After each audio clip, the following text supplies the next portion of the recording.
Was the ark present in Jerusalem during Yahusha's time? And if so, why is there no mention of it in the Gospels? The last explicit mention of the Ark of the Covenant in the Old Testament is Jeremiah 3:16, written around 600 BCE, which states, "In those days, when your numbers have increased greatly in the land, declares Yahuwah, people will no longer say, 'The Ark of the Covenant of Yahuwah.' It will never enter their minds or be remembered. It will not be missed, nor will another one be made." This prophecy from Jeremiah suggests that the ark would no longer be central to Israel's worship in the future. By the time of Yahusha's ministry, the ark is notably absent in the Second Temple. We can confirm the absence of the ark by the siege of Pompey. In 63 BCE, the Roman general Pompey the Great famously entered the temple in Jerusalem during his conquest of the city. After a prolonged siege, Pompey and his forces broke through the defenses of Jerusalem and entered the Temple Mount. Despite Jewish protests, he entered the Holy of Holies, the most sacred inner sanctum of the temple, which was traditionally forbidden to anyone except the high priest, and only on Yom Kippur, the Day of Atonement. According to historical accounts, particularly from the Jewish historian Flavius Josephus in the Jewish Wars and Antiquities of the Jews, Pompey was curious to see the sacred treasures and objects believed to be housed in the temple.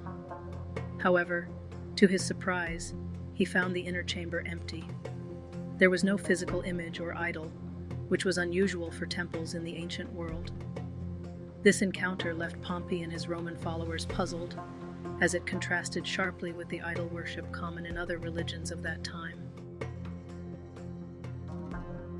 Jewish tradition holds that the ark had been missing since the Babylonian destruction of the First Temple in 586 BCE.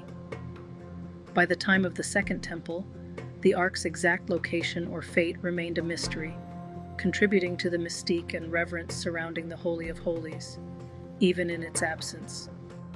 The time between Pompey's invasion of Jerusalem in 63 BCE and the start of Yahusha's ministry around 27 to 29 CE spans approximately 40 to 42 years, confirming that the Ark of the Covenant was no longer in the temple during Yahusha's lifetime.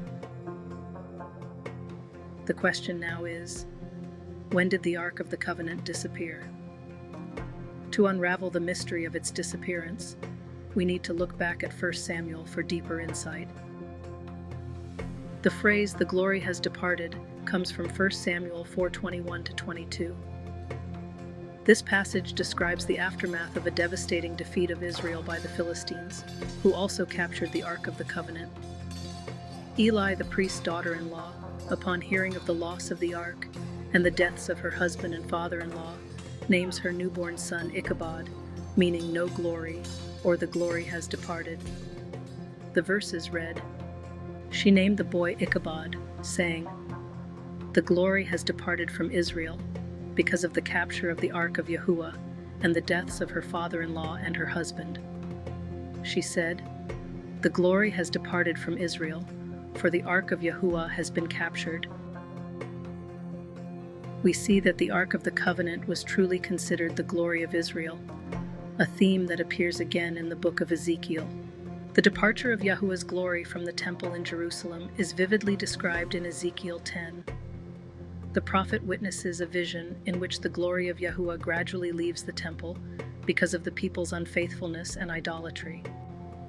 Ezekiel 10:18-19 says, "Then the glory of Yahuwah departed from over the threshold of the temple and stopped above the cherubim.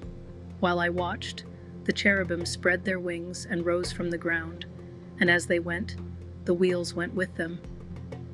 They stopped at the entrance of the east gate of Yahuwah's house, and the glory of Yahuwah the El of Israel was above them." This symbolic departure illustrates Yahuwah's presence leaving the temple due to Israel's persistent sinfulness, signifying a period of spiritual desolation. This theme of departure connects back to the concept of the Ark as the seat of Yahuwah's glory, emphasizing the gravity of his presence leaving the sanctuary. Shortly after Ezekiel's vision, King Nebuchadnezzar's forces captured Jerusalem and destroyed the temple in 586 BCE. They took various sacred items and treasures back to Babylon. These items are listed in several biblical passages, particularly in 2 Kings, 2 Chronicles, and the Book of Daniel. The items taken included temple treasures and vessels.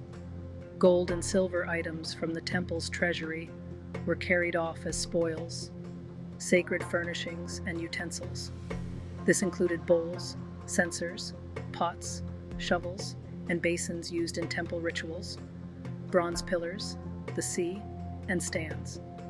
Nebuchadnezzar's forces dismantled the two large bronze pillars known as Jachin and Boaz, the massive bronze basin called the sea, and other bronze stands.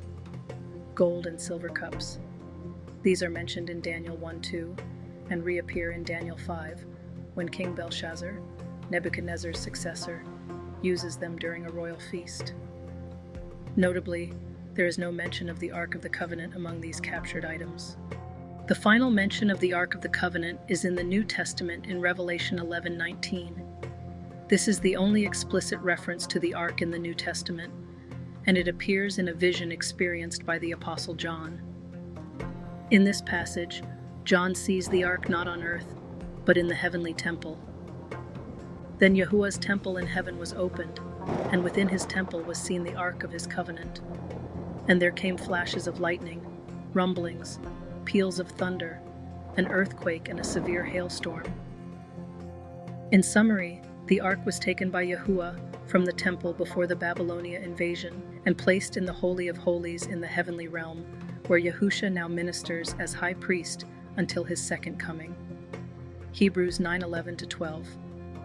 But Christ being come and high priest of good things to come, by a greater and more perfect tabernacle, not made with hands, that is to say, not of this building, neither by the blood of goats and calves, but by his own blood he entered in once into the holy place, having obtained eternal redemption for us.